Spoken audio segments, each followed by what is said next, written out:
El tema más invisibilizado es el abuso sexual contra las infancias y también el más impune y en algunas comunidades el más naturalizado. Silvia Onghini, que es una psiquiatra infanto-juvenil, dice: esto es una realidad que nos atraviesa y nos convoca también a quienes somos comunicadores, porque no es neutro lo que dice el comunicador o comunicadora. Los niños no pueden fantasear un acto sexual adulto. La mirada adultocéntrica devalúa la palabra del menor, quien es considerado un recipiente vacío y maleable. De cada 1000 casos de abuso se denuncian 100. De cada 100 se condena 1. Te pido desde el control que nos pases por favor el videíto. Gracias.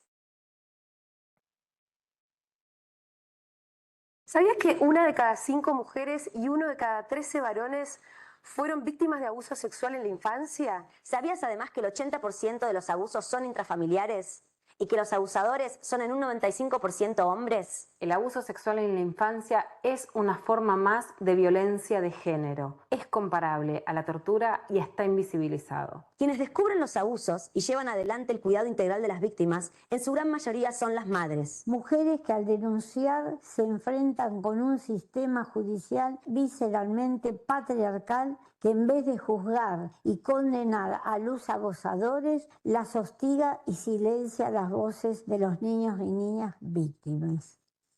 ¿Sabes cómo se defienden los abusadores? A través del SAP, el falso síndrome de alienación parental. Se aplica convirtiendo al denunciado en víctima y a la denunciante en victimaria, acusando a las mujeres de inventar el hecho y alienar a sus hijos, llenándoles la cabeza, haciéndoles creer que sufrieron abuso con el fin de obtener algún beneficio. Se lo llama programación. Dicen entonces que las mujeres madres programan la mente de estas criaturas que luego repiten estos relatos inventados. Para desprogramar la supuesta alienación, sugiere que las niñas o niños queden al cuidado de sus abusadores, o sea, de sus torturadores. Esta teoría la inventó Richard Gardner, un psiquiatra estadounidense que se suicidó en el 2003. Este psiquiatra fue un pedófilo confeso que sostuvo aberraciones tales como que la sexualización de los niños puede tener propósitos procreativos. Que en la actualidad el niño sexualmente abusado es generalmente considerado como la víctima, a pesar de que el niño pueda iniciar encuentros sexuales seduciendo al adulto. Las madres utilizan los abusos como excusa para una campaña de denigración del padre. Esto es lo que más se escucha en la justicia. Hoy este supuesto síndrome no puede ser citado en instancias judiciales, porque es desestimado por la comunidad de la salud mental en su conjunto y carece de aval científico. El síndrome de alienación parental fue desestimado y descalificado por la Cámara de Diputados y de Senadores para que no se utilice este falso síndrome u otras formas similares, aunque no digan SAP, que también diga que las madres son las que manipulan a sus hijos e hijas cuando denuncian abuso sexual en la justicia. ¿Por qué nos preguntamos? Esta lógica empalma con una mirada profundamente patriarcal que aún persiste, que maltrata a las mujeres y deja en absoluta desprotección a las niñas en un acto de permanente revictimización. ¿Te imaginas un escenario peor que una violación a una mujer? Sí, hay algo peor que eso. Una niña violada por su progenitor, su padrino, su tío, su abuelo o su padrastro. ¿Por qué? Porque a ninguna mujer violada la obligarían a volver a tomar un café con su violador. En cambio, a muchas niñas y a muchos niños los quieren obligar o los obligan a revincularse con sus progenitores que fueron sus abusadores. Nunca más, como sociedad, debemos mirar para otro lado. Delante de nuestras narices suceden las peores aberraciones. En los discursos, los organismos que deberían proteger a la infancia se desgarran las vestiduras. En la realidad, las mujeres protectoras son perseguidas con la ley penal de impedimento de contacto. La única herramienta efectiva para dar batalla a los abusos está en el vital movimiento de mujeres, para visibilizar y repudiar la aplicación del SAP y hacerle frente también a esta forma de violencia de género. Es fundamental que el feminismo en su conjunto abrace esta causa y la haga propia. Abuso sexual en la infancia, nunca más. Nuestra revolución no defiende abusadores. Nuestra revolución no defiende abusadores. La revolución no defiende abusadores. Nuestra revolución no defiende abusadores. Gracias. Mundanas, agrupación de mujeres.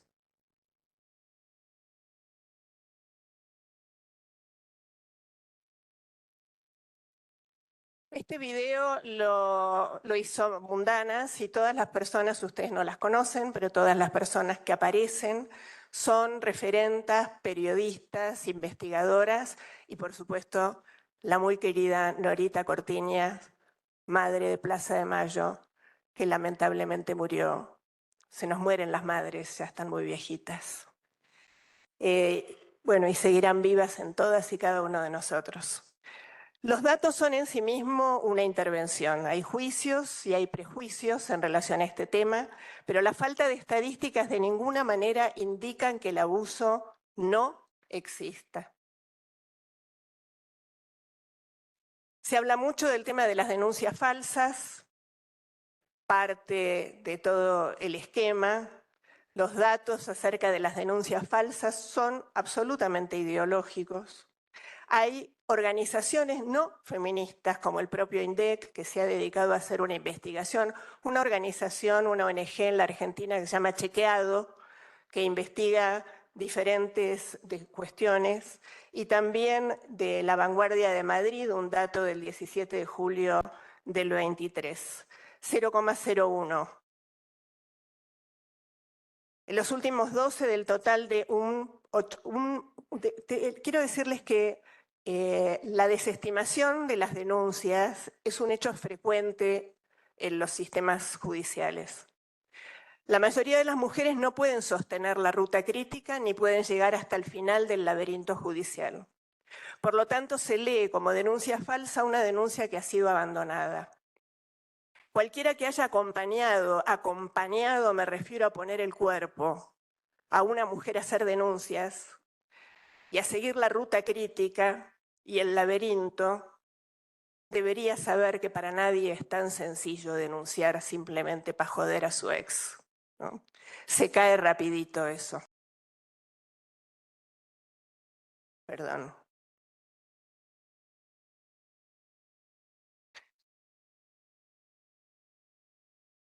Hay indicadores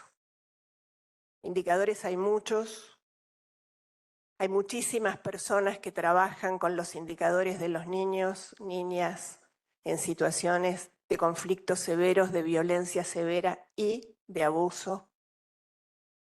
Hay profesionales, académicos, activistas que trabajan tomando en consideración no solo las palabras, sino la sintomatología que presentan los niños.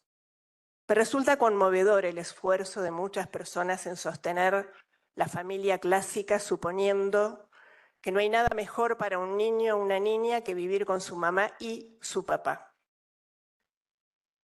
Este es un hecho que ha sido derribado desde la historia misma. Hogares monomarentales han existido siempre, las guerras, las parejas de dos varones, de dos mujeres, de travestis. Las niñas y los niños crecen perfectamente. No hay ninguna patología particular en niños y niñas que no conviven con la mamá y el papá. Pero sí hay patología particular en niños y niñas que conviven con violentos, que viven cotidianamente la violencia de su progenitor o de su padrastro contra su madre, que son testigos, lo cual implica son sujetos de violencia y que también padecen esa violencia. Los indicadores en relación al tema del abuso son muchos, cada vez más, porque cada vez más hay profesionales que trabajan con este tema. La custodia compartida impuesta, también este es un texto de Beatriz Gimeno en Misoginia Judicial, pero hay muchos otros textos y hay un gran movimiento en relación a esto. Y muchas de nosotras sostenemos que no debe haber custodia compartida cuando hay violencia. La idea de la custodia compartida induce a la idea de que no hay relación entre la violencia contra la mujer madre y la capacidad de ser un buen padre, un absurdo. Sostiene la ficción de la igualdad, negando la desigualdad estructural que las estadísticas demuestran cabalmente.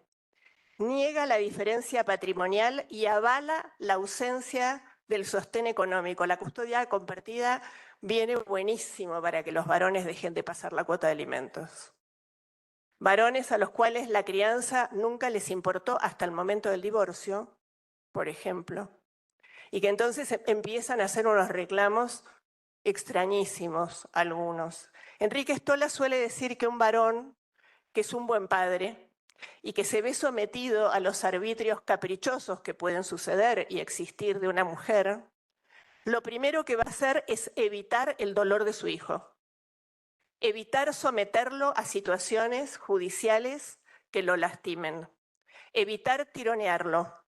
Trabajar sobre sí mismo para ver de qué manera puede ir reparando y recuperando ese vínculo con ese niño o con esa niña. Yo no sé si algunos de ustedes vio alguna vez cómo la policía, la guardia, con una indicación judicial, llega a una casa o llega a una escuela para llevarse a un niño alienado, manipulado por su madre.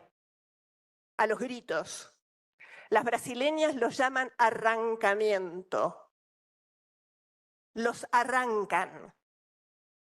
Se los llevan con policía. Los separan de otros hermanos que a lo mejor no son hermanos biológicos. Esto es lo que sucede con quienes dicen que hay que separar a como dé lugar a este niño alienado de su madre protectora que lo manipula. Si eso no es violencia, si eso no es dañar a una criatura, la verdad es que vamos a tener que redefinir unos cuantos términos.